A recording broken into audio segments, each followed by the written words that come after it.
Tayo ng halo-halo guys dito sa Bibang. Bibang. Yes. Dito sa Market. So ito yung order natin is Mango Classic. So yun si ate. So tapos akong kumain guys sa sa binalot. Kita niyo naman pack. So ito yung order natin is mango.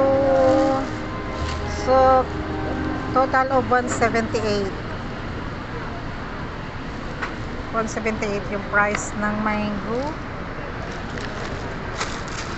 classic.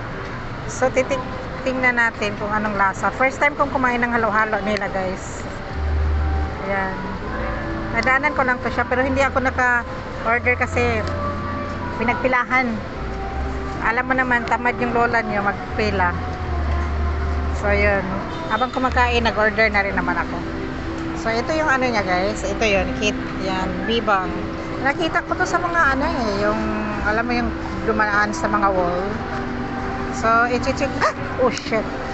What the hell? Nasaan na yung nila? Wala silang spoon. Wala silang spoon guys. Titingin tayo kung wala silang spoon. Okay. Wait lang.